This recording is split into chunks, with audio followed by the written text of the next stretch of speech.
I think I'll start with through the chair. I don't know if that's appropriate at this point, but I shall, just for consistency's sake.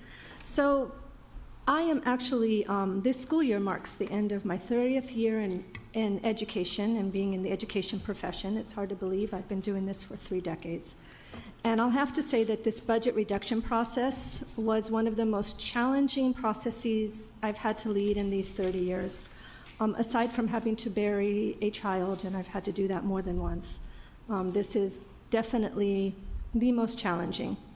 And although I know Worcester Public Schools will emerge on solid ground because we continue to develop and strengthen the necessary systems and infrastructure to ensure children are learning and staff is thriving, I still have to recommend that we reduce positions, which means there will be some people who will not be with us here next year. And this pains me. As I've previously shared, my daughter is ending her first year of teaching in another state. And in my mind, she's a symbol of these reductions. I know how much she loves the children, her career, and that she's already talking about next school year. And the individuals who in Worcester Public Schools are being impacted are too dedicated to the profession, committed to our children and community, and are members of our Worcester Public Schools family. And again, it is because of this that this process really makes my heart tremble.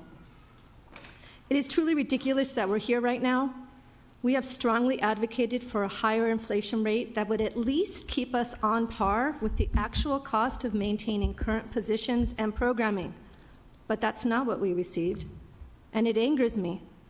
And still, I have to move past that emotion because as your leader, I must carry that burden. That is why you selected me to be the superintendent of Worcester Public Schools. And so with a variety of voices to help solve this funding gap, you have a recommended budget in front of you. A recommendation grounded in deep analysis of the current state of programs and services being provided, and most importantly, those programs and services outcomes for children. You may hear anecdotal stories and spins. I encourage you to ask questions tonight to clarify, provide more context, and help you make the final decision. For all decisions must be based on fact, not conjecture.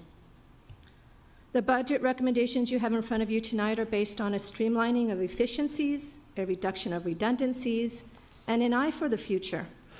They were crafted to continue the momentum we have in the implementation of the Worcester Public Schools promise. The strategic plan that was unanimously approved. The strategic plan that has the fingerprints and voices of hundreds of people who Worcester Public Schools serves. So I ask you to stay focused on what we can do and what we can be for our children, ensuring that they are the future-ready graduates that we have promised they will be. And I see 2 of them sitting in front of us here right now. They are counting on us to keep them in the center of every decision we make. Thank you. Thank you. Okay, we're going to